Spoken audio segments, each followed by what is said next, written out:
বিসমিল্লাহির রহমানির রহিম। 14 June 2025 doctor Yunus সাহেব এবং তারেক রহমানের সাথে লন্ডনে যে সাক্ষাৎকার হয়েছে, এটা নিয়ে বাংলাদেশে কয়েকটি রাজনৈতিক দল নিয়ে বিভিন্ন ধরনের প্রতিক্রিয়া ব্যক্ত করেছে। কারো কারো বক্তব্য হচ্ছে যে লন্ডনে কেন, দেশে হতে হবে। তাদের উদ্দেশ্যে একটা কথা বলি। প্রথমে বলে রাখি, আফগানিস্তানের তালেবানরা যখন মার্কিন আগ্রাসন বাহিনীর বিরুদ্ধে যুদ্ধ করে, মার্কিন যে সরকার এবং তালেবানদের সাথে যে বৈঠক হয়, সেই বৈঠক কিন্তু আমেরিকাতে হয়নি, আফগানিস্তানও হয়নি। কোথায় হয়েছে? সেটা হয়েছে কাতারে। এরকম যদি আমরা সারা পৃথিবীতে যদি রাজনীতির ইতিহাসগুলো আমরা দেখি, দ্বন্দ্ব সংঘাত নিরসনের বিষয়গুলো আমরা দেখি, দেখব যে তৃতীয় কোনো দেশে এই ধরনের বৈঠকগুলো হয়, এই ধরনের মধ্যস্থতাগুলো হয়।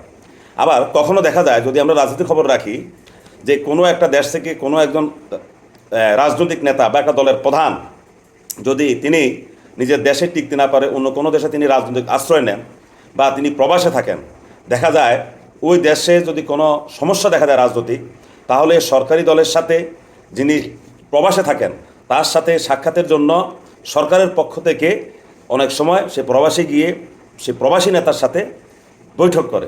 এরকম অজস্র ভুরি ভুরি আপনি উদাহরণ পাবেন পৃথিবীর রাজনীতির ইতিহাসে। এখন ডক্টর ইউনূস সাহেবের সাথে তারেক সাহেবের এই বৈঠকটা, যেটা সবাই দেশবাসী তাকিয়েছিল যে কি হয়, দেশবাসী তাকিয়েছিল বলতে এই বাংলাদেশের বেশিরভাগ মানুষ তাকিয়েছিল যে কি হয় দেখি। গতকালকে দেখলাম যে নাসির উদ্দিন পাটোয়ারি, সম্ভবত একজন এনসিপি নেতা, তিনি যেভাবে বললেন আবার একটা দ্বিতীয় বিপ্লব ডাক দিলেন। আসলে এরা আমাদের এনসিপির এই ভাইরাও জুলাই যোদ্ধা, তাদের প্রতি আমি সম্মান রেখেই আমার বক্তব্যগুলো আমি রাখছি। যে আপনি নাসির উদ্দিন পাটোয়ারি, আপনি যে বললেন যে দ্বিতীয় বিপ্লবের ডাক দেবেন, আপনি কি বুঝেন আপনার ডাকে কজন এখন আর যাবে?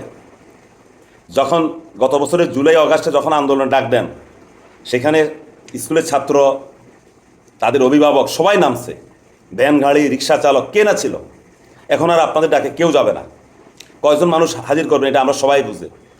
যদি মনে করেন যে ছাত্র শিবির আপনাদের মিছিলে গিয়ে আপনাদের মিছিল বড় করবে, এটাও ভুল ধারণা। কারণ ছাত্র শিবির এখন প্রকাশ্য রাজনীতি শুরু করেছে। তাদের মধ্যে কেউ যদি আপনাদের সমাজ সমাবেশে যায়, মিছিলে যায়, তাহলে মানুষ পরিষ্কার দেখবে যে শিবির এখন আবার এনসিপিকে ব্যাক করছে। সুতরাং ছাত্র শিবির আপনাদের সেখানে যাবে না। সুতরাং এনসিপির উচিত ডক্টর ইউনূস সাহেবকে শ্রদ্ধার চোখে দেখে বাংলাদেশে নির্বাচনটা কীভাবে সুষ্ঠু হয় সেদিকে যাওয়া, এবং এনসিপির যে সকল পোড় খাওয়া জুলাই যোদ্ধা আছে তারা যদি নির্বাচন করে, তারা মানুষের কাছে যাওয়া, তাদের সব মানুষের, সাধারণ ভোটারের সহানুভূতি আদায় করা।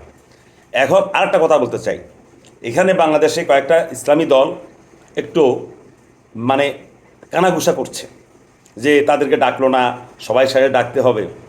আসলে এখানে চরমোনাইয়ের ভূমিকাটা খুব রহস্যজনক। চরমোনাই আওয়ামী লীগের বিরুদ্ধে তেমন শক্ত অবস্থানে ছিল না। শুধুমাত্র তাদের একজন বড় নেতা বরিশাল সিটি কর্পোরেশনে মাইর খাওয়ার পরেই তারা শেখ হাসিনার বিরুদ্ধে তারা বিবৃতি দেওয়া শুরু করেছে। চরমোনাই যদি মনে করে যে না, বাংলাদেশের নির্বাচনের দরকার নাই, এই মুহূর্তে যদি ডক্টর ইউনূস সাহেব ধরে রাখলাম এই বছরের ডিসেম্বর বা 2026 সালের ফেব্রুয়ারির পরে যদি ডক্টর ইউনূস সাহেব যদি বলে যে না আমি আর থাকবো না, তখন দেশের রাজনৈতিক পরিস্থিতি কী হবে এটা কি চরমোনাই বুঝে না? অবশ্যই তাদের বোঝা উচিত যদি তারা সত্যিকারভাবে তারা রাজনীতি করে থাকে।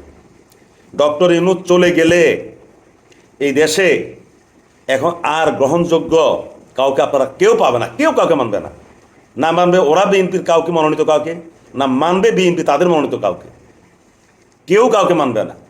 সুতরাং ডক্টর ইউনূস সাহেবকে কেন্দ্র করে আমরা যারা একটা সুন্দর বাংলাদেশ দেখি, আমাদের সবার উচিত ডক্টর ইউনূস সাহেব যে সিদ্ধান্তে উপনীত হয়েছেন, লন্ডনে যে যৌথ বিবৃতি এসেছে, সেটার প্রতি সম্মান রেখে প্রয়োজনে জামাত এবং চরমোনাইয়ের যদি আরও ভালো কোনো সাজেশান থাকে, সেই সাজেশানটা, সেই পরামর্শ ডক্টর ইউনূস সাহেবকে দিয়ে আমরা ডক্টর ইউনূস সাহেবের নেতৃত্বে, ডক্টর ইউনূস সাহেবের হাত ধরে একটা সুন্দর নির্বাচনের দিকে আমাদেরকে এগিয়ে যেতে হবে। এছাড়া ভাই বাংলাদেশে আর কোনো শান্তি আসবে না। যেভাবে বলেন ভাই, ডক্টর ইউনূস সাহেব যদি সরে যায়, বাংলাদেশের কপালে অশান্তির একটা কালো মেঘ দীর্ঘদিন থাকবে, এবং ওই মেঘ কবে সরবে একমাত্র আল্লাহ পাকে ভালো জানেন। কোনো রাজনীতিবিদের পক্ষে সম্ভব হবে না ভবিষ্যৎবাণী করা। ধন্যবাদ সবাইকে, সবাই ভালো থাকবেন।